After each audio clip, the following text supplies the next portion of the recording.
Aujourd'hui, on roule au mât du Clos et on se les gèle. Il fait à peu près 1 degré. Et je suis un vrai creusois, hein. Un vrai de vrai, je triche pas, hein. Ça, c'est du vrai pneu, ça. Ça, c'est du vrai pneu, ça.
Z, on n'en voit pas souvent.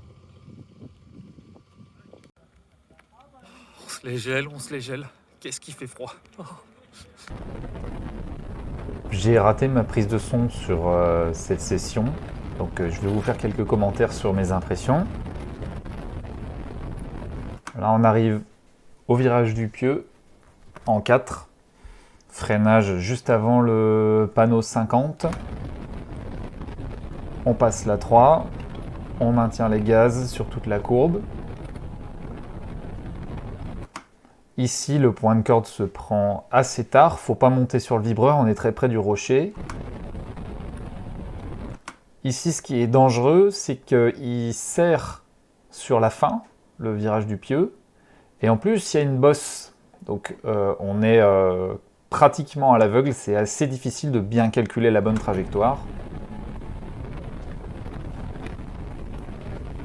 Là, on peut repasser la 4e, on arrive au chalet, plein gaz. Ici, juste avant de rentrer dans le S du lac, moi je me repère de la petite plaque d'égout ici qui est à gauche pour freiner légèrement juste après, léger frein. Plein gaz, toujours en 4e. Ici, on vient prendre la corde et on vient bien rester serré sur la droite, mais par contre, il ne faut pas toucher le vibreur. On voit qu'il y a un petit relief et en plus, il est agressif. Ici, toujours plein gaz, on s'enfonce dans le banking, on en profite. Il faut y aller plein gaz là. Ici, c'est le virage du musée, double corde, virage en V. Ici, là, la 2e corde, on voit, j'élargis pas assez en sortie. Là, on arrive au virage de la Meule. Il faut braquer assez tard. Là, d'ailleurs, je n'ai pas braqué assez tard. Et on voit, hop, j'ai raté le virage. Je suis obligé de reprendre un petit peu la trajectoire. C'est pas très propre. Ici, on serre à gauche. Le S du pont. Là, moi, je repasse en 3e. Sinon, je suis trop vite au rupteur. Là, il faut bien enchaîner. Ici, je suis toujours en 3e. On arrive au virage de la tour. Pareil, ici, c'est comme le virage du musée. Moi, je prends une trajectoire en V avec double point de corde. Mais là, je suis complètement à côté de la plaque. Je suis beaucoup trop loin des points de corde. Du coup, en sortie, je suis trop lent, pas bien positionné. Je le rate souvent, ce virage-là. Là, on arrive au S du raccordement. Je freine moi juste au niveau du panneau lumineux ici, petit frein dégressif, pas trop fort, on peut reprendre les gaz assez tôt. Ici on va déjà assez vite comme on est en pente, et ce qui est un petit peu délicat c'est que le revêtement il est assez irrégulier, on voit d'ailleurs ici il y a un petit changement de bitume. Donc ça secoue pas mal, il faut un petit peu jouer avec la pédale d'accélérateur pour bien stabiliser la voiture en fonction de l'adhérence. Et là, il faut surtout bien viser son point de sortie ici. C'est hyper important, ça va conditionner toute la vitesse en ligne droite après. Et là, on peut repasser la 4e, plein gaz. Et voilà.